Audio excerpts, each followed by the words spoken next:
tous et bienvenue pour un nouveau rendez-vous dans l'univers de Saint-Michel-Virbac. On vous l'avait promis, ce mois-ci on vous emmène à l'intérieur du chantier Multiplast voir le tout nouveau bateau de Jean-Pierre Dick. C'est parti. Nous sommes à Vannes, dans le Morbihan, et c'est ici au cœur du chantier Multiplast que le tout nouveau Saint-Michel-Virbac est en train de voir le jour.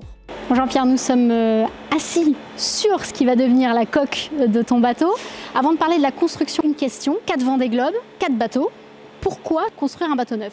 Ça fait partie de mon plaisir, de mon excitation aussi, de partir d'une page blanche, de réfléchir avec les architectes, son équipe, de surfer toujours avec un peu la dernière technologie, la dernière trouvaillère architecturale. Je pense que c'est la façon de gagner. Spécialisé dans la construction de bateaux de course depuis 1981, c'est à Multiplast que Jean-Pierre a confié sa Formule 1 des mers.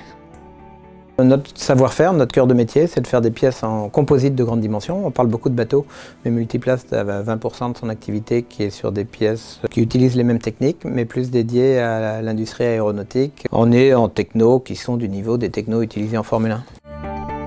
Chaque jour, une trentaine de personnes travaillent à la fabrication de ce monocoque. Chacun y va de son savoir-faire en fonction des plans et des consignes des architectes. En ce moment, c'est la structure interne de la coque qui fait l'objet de toutes les attentions. Là, je pose des tissus en pré-imprégnés en carbone sur des zones stratégiques. Il y a différentes couches de carbone, on a différentes sortes de tissus aussi avec un tissage différent. Et donc c'est pour ça que les couleurs sont différentes, c'est pour qu'après on puisse se repérer. Si on fait les découpes tout le temps au même endroit, ça fait un point faible. Si on ne recouvre pas suffisamment le tissu, ça fait un point faible. Il ne faut pas que le bateau il lâche en pleine mer, donc il faut être très vigilant. Construite selon une structure en sandwich, dans laquelle du nid d'abeille est encadré de couches de carbone, cette coque doit offrir le meilleur compromis entre fiabilité et légèreté. Ici on est à l'avant du bateau, une structure un peu différente de la coque. C'est la partie qui va vraiment taper dans les vagues, il faut que ça soit hyper costaud. On est en train de réduire l'étrave là ici, et puis tout l'avant de la coque.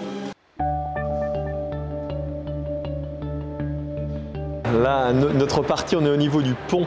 Assez équivalent en fait, structure de moule en bois, encore un sandwich carbone, nid d'abeille carbone. L'idée après c'est de démouler l'ensemble, tourner et de l'ajuster sur la coque elle-même. On ferme la boîte comme on dit. Outre la coque et le pont, les cloisons qui constituent le squelette du bateau sont construites dans d'autres ateliers.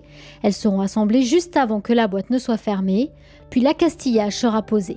Après peinture, mise des autocollants, le mât, la quille, tout ça c'est assemblé et enfin les voiles et le bateau est libéré pour aller naviguer autour du monde. Voilà pour cette petite visite. On ne vous a pas tout montré car certaines pièces doivent garder une part de mystère jusqu'à la mise à l'eau. Patience donc et rendez-vous le mois prochain.